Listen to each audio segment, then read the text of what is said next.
So thanks, folks, for giving me a few minutes of your time today. The previous sessions were all wonderful, very product oriented. This will not be. This will be more service, more of a service oriented discussion.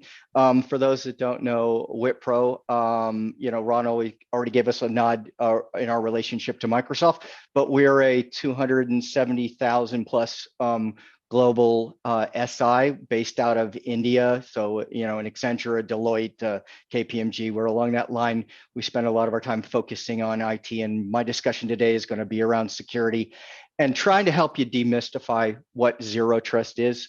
For those that are in security, they'll probably understand these concepts. For those that are not, this might just sound Greek, and I will try to do my best to simplify. So, Wipro supports healthcare just like a number of other industries. I'll say the healthcare industry in large. So that could be anything from health providers to health insurers to med techs like Abbott's to consumer CVS, Walgreens, retailers, others who are delving and supporting the healthcare space, all the way down to the I'll say community-based, those that are unlicensed healthcare space who do things like work through a state and provide, let's say, a wheelchair ramp for somebody's home who's just had an injury, right? So we cover the gambit from that perspective in our support for different companies of all sizes, and we're continually running into what is zero trust? Why is it? Why do we have to change to it? What's it really mean? Why is the government driving it, right? And I'll do my best to try to give you some insights as we're seeing it and we're sort of addressing it. We're going to talk. I'm going to go through this pretty quickly. I'm going to go through a little bit on landscape and challenges. I'm going to talk about some of the principles and frameworks. So how do you sort of measure and check yourself off against zero trust as you're moving to it or working through it? And then I'm going to talk about some key considerations you might want to consider for each industry segment within healthcare and life sciences that may be important. And then you need to have obviously a strategy. So what's the method to the madness? And then I'll end there. So we look at this when we look at zero trust and we talk to our healthcare industry partners. We recognize two things. If we're talking with IT personnel, CIO, CISO, somebody else in the organization, they usually drive at it from an architecture, from a tactical perspective, and go, well, we're just doing this as a project. We're going to change our identity, or we're going to change how we do data security, and we're all done. All the vendors that we work with say they support essentially, they're all zero trust enabled. So, there's a little bit of validation and verification that needs going.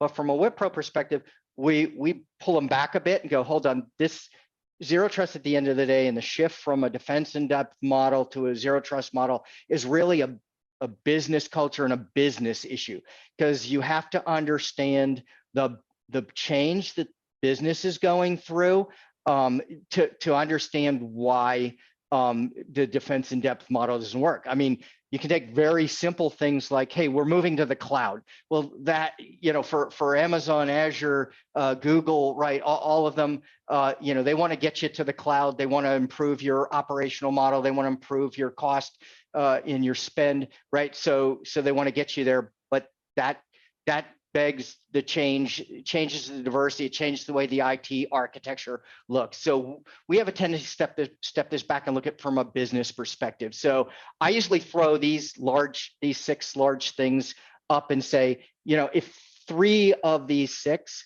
or so seem to fit to your business, then zero trust is probably an important aspect. And I won't go through all of these, but regulated industry, are you sort of leading by innovation? Are you heavily reliant on third parties, right? Is your business doesn't stop at the end of the day at 5 o'clock, right? These are all things that if you say, yeah, we do these things, then a zero trust strategy and implementation is probably an important thing for you to consider. There's a point here on ransomware or threat model. We'll talk about that quickly, but I'll go past that. So once we sort of go, hey, this is probably important to you or should be important to you from a strategy perspective, then we go, well, what are the challenges? What are the things that we're seeing that are sort of driving the discussion around zero trust? Well, ransomware is spinning up. That in the healthcare space, that's the number one. It's not the only one, but it's the number one. And so a lot of times we get pulled into discussions, or either post or pre or post a ransomware, and the discussion about zero trust comes up. And the reason that comes up is because the recovery cost on the left side here, the recovery cost, the sort of unsecured increase in use of not only legacy devices, they're still there, but the growth of new in devices you're putting in for smart use, right? The move to cloud, right? And that shift in posture, it changes things, right? It's just a number of these things. And if we look at the right side of this, a lot of times we'll see and we'll get asked questions, hey, I'm still struggling with my asset inventory. I collect it. I don't know that it's complete. I can't validate it, right? And there are reasons for this. It's because either the business is changing rapidly, front office, back office, or you're changing your technology stack, you're moving to the cloud, right? It's all these things that come up that sort of raise to the C-level, what should I do? Why should I do this? How's it going to help me? Even the data used for AI and ML platforms, right? We've seen some good discussions about how you can use these tools, how you can use the data, but we still got to keep the data secure from a security perspective. We have to know where that data is at. It's moving around. What data is is AI making use of, right? It's a lot of those things. Are the policies associated with AI and ML biased? Right? Have we adjusted those? So all these things play into this zero trust model. We'll get to it in a second. Ransomware is the number one prevalent thing. So we have a tendency to come in on the back of one of those activities. On the left side, I try to just tell the IT executives, it really doesn't matter which one of the type of criminal organization or hacker organizations, what's motivating them, but at the same time, the outcome is a ransomware, which means they want to compromise the data, they want to get at the data. On the right side of this, I think we saw this earlier in one of the earlier vendors discussions. Your environment is complex. It's interconnected. It's understanding where that data is, what type of data it is, how is it used, right? It is important, not just for data security, but as the business models change, as you architecturally have to rework towards zero trust, it's important that you understand the different types of data and where those data sit, because a lot of times it's not sitting in one place. It's not like just in an ERH, right? It's spread all over the place because most of it is unstructured, which means it's shifting, it's morphing, right? So there's reasons for that.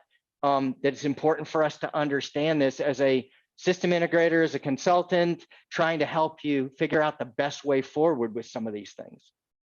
Okay. Ransomware is not the only one, right? The ransomware is a big one. That's the one when we go into healthcare, it's always the one that pops up. But I'll say there's this event horizon. There are things coming very quickly that will outpace ransomware and cause you a lot of problems. We're seeing deep fakes being used with AI, right, to essentially compromise either from the inside or the out, thinking you're talking to somebody from your organization and find out it's a deep fake.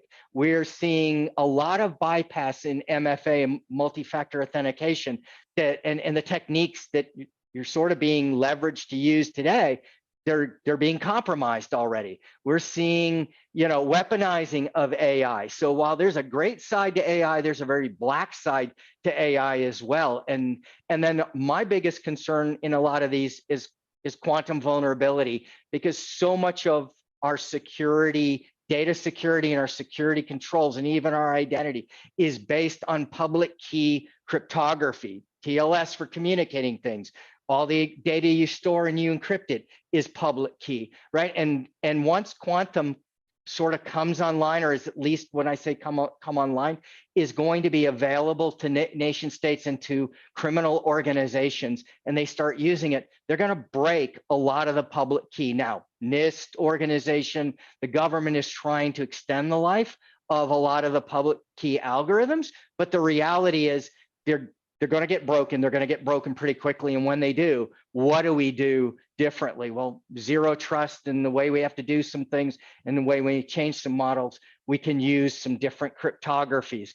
So it's going to come. It's just how quickly it's going to come. So just when you hear it, when you see it, just be aware of it. But there are those emerging threats coming.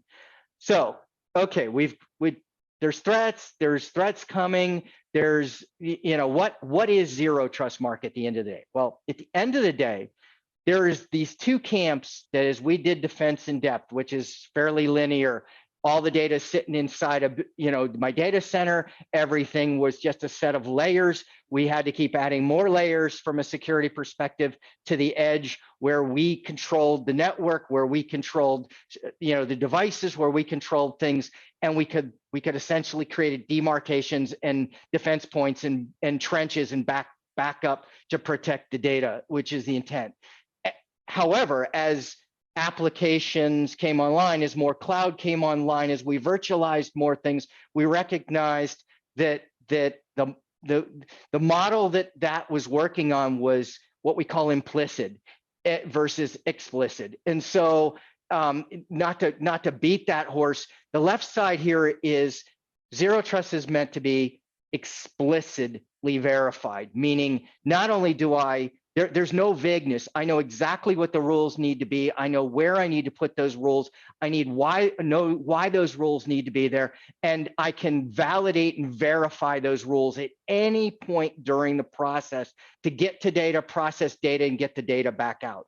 It's it's anchored on least privilege, which was a security model that we built on, but a lot of least privilege started to become implicit, especially in software. And so we ran into this situation where, a lot of applications have been developed in the last decade or so, and a lot of things that got moved to cloud sort of spread that least privilege model, and there wasn't a lot of verification going on, and we started to do that implicit model of privileging, right? So somebody could just be assigned information for role-based. Oh, by the way, we're going to allow this business analyst to just add individuals into that role-based model. That's the implicit. We're just there's no verification. We're just putting it into a process, or we're putting it into a tool, or we're putting it into a chat capability, and all of a sudden somebody's being given rights and access that we can't verify, right? And we have to assume a breach. So that's the left side. The right side of this is we work from a business strategy. So let's take zero trust. There's two parts to this, as I mentioned earlier. There's a strategy portion of this, which helps to get budget, helps to explain to your leadership why zero trust is important, helps you to figure out that, oh, by the way, this is not a one and done, just like defense in depth wasn't. It is something that's going to keep modifying. It's a living and breathing strategy. And as you change the business models and you change the technology stack that you're using, you're going to have to adjust the strategy. So we sort of anchored on what we thought was what we felt was a good framework for this. And so we use CARTA. CARTA is a framework that was delivered by Gartner back in 2017. It's still around, it's still used. We find it to be useful because it talks to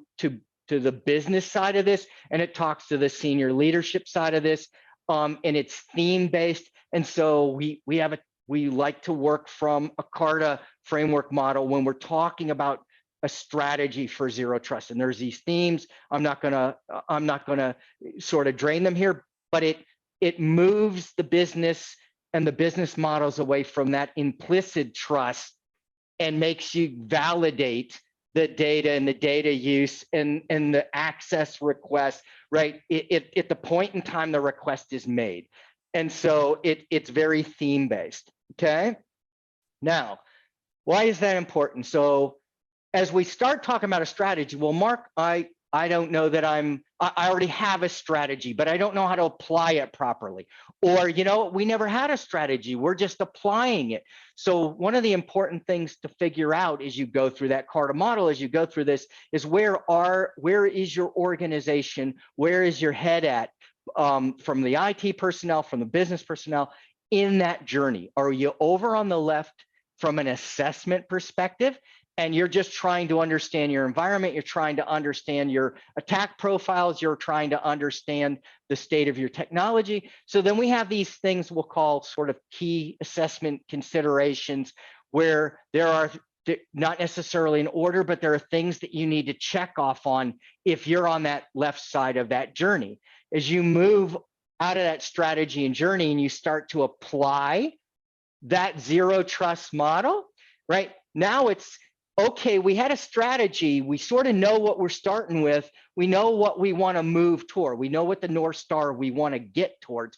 Well, okay, do we understand where the decisions need to happen, where the enforcement needs to happen, where the context of those decisions need to be based? What data do we need to help make those decisions? Well, now there's these transformational layers, right? So do we have the right use cases? Have we threat modeled, or do we understand the vectors of where things are going to come at from depending on our business models, both current and as we shift? Do we understand how AI and machine learning might be used to help us with that, or might be a hindrance in that? So for example, Microsoft talked about earlier, they got great tools, great help, business case, things that can help you work towards that. But I work, for example, in a lot of these clouds, and I work at the government grade of these things. I also own US public sector for Wipro, so I support federal and I support defense interests. I will tell you that all of these environments, Azure included, and I love them as a partner. But when you talk to them about their government grade clouds, they don't enable AI. You cannot use AI tools in their government cloud at this point, because there's concerns that AI can essentially figure a way to break out of the zero trust model. So until they feel comfortable that AI can't circumvent from the inside out, they don't enable it. But in your public cloud, like Azure's public cloud or AWS public, you can absolutely use the value and power of those AI tools. Right side is monitoring. So once you get through this journey and we've assessed it, and we're now making changes, and we're moving from a defense in depth model, and we're moving towards a zero trust model, and we'll get to a little further in that strategy in a second, you then have to have the monitoring pieces. So are these failing? Is what I'm making changes to, can I see it? Is it transparent? Can I make adjustments to it? Can what I'm doing to monitor Splunk and all these other monitoring tools that security people put in place, is it seeing that validation and verification go on? There usually ends up being blind spots. And so can you put the right tooling in? Can you advance your monitoring and security capabilities to actually see these changes in privileges, how these privileges are changing behaviors and interaction? So it's just, there's a journey to this, and it's cyclical. So while I'm showing this as sort of a left to right, it's not the way this works out when you actually start to work it. So, okay, so now Mark, we've sort of understand at a high level the journey that we might have to go on. Why is this important, or why is it the same for everybody in the healthcare industry? Does a payer look at this the same as a provider? Look at this same as a consumer? The issue is absolutely not. If we started back from a business perspective, you have to understand your business models as security and as IT personnel. It's not enough to just run your IT and do the things and put your tools in place. You have to understand what the business is doing, because the reality is they each have different fundamentals. Now, given time, I'm only going to hit one of these very quickly. So I'm going to just go to the left to the payer and the litigation side of this. So when I look at this through a security and through a lens, and I talk to the CFO, I talk to the CISO, I talk to the CIO, right? The business model for, let's say, the payer in healthcare is two things.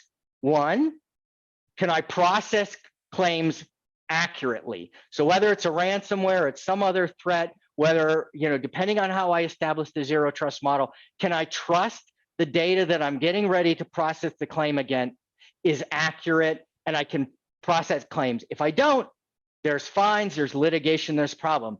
The second part of that is in these events, in these activities, in the zero trust model, am I going to be in a situation where I can't process that claim in time? If I can't, back to point A, I'm now got fines, legalities, I didn't process in the time frame, right? So each one of these industries I find attack zero trust, the strategy and the implementation differently, and they need to because of the outcomes that they need to achieve is different. The provider looks at it different, the consumer looks at this different. They look at it more from a supply chain and a breakdown of that supply chain and resiliency. The provider wants to reduce the friction. They want to know that the data is completely accurate, because if I do something that's not accurate and I didn't validate it and verify it, I now am implementing a procedure or an outcome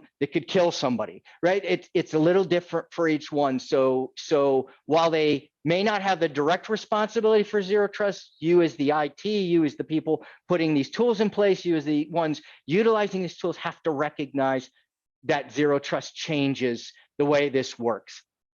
Okay, strategy. So I'm going to take just the top line off of this and just say, in zero trust, you're shifting from that linear view, defense in depth, physical nature of these layers and gate checks to more of a distributed view.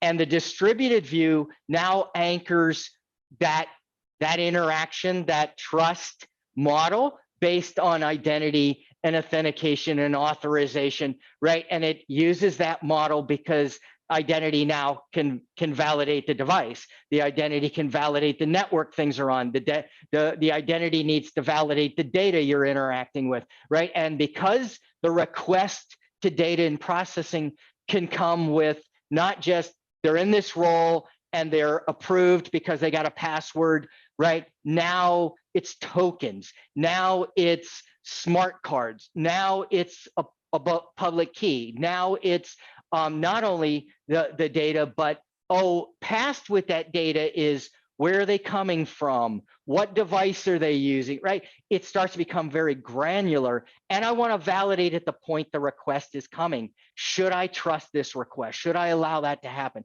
So it takes more of an identity-based model. Now, you still need to do the data security, as was mentioned earlier by vendors.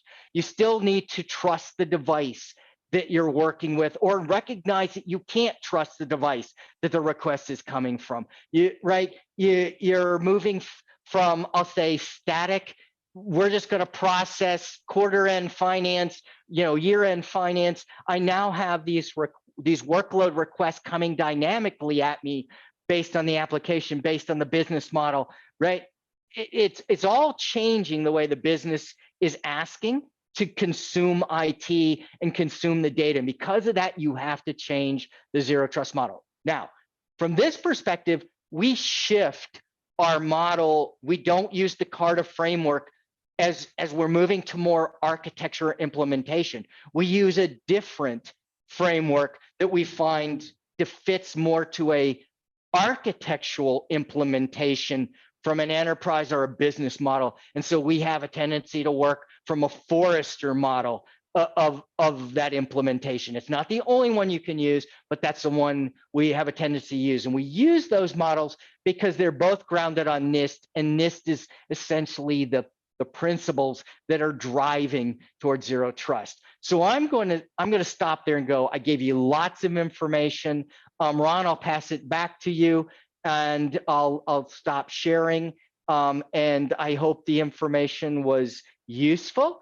It's a very complex environment, but I hope you got some use out of what I shared.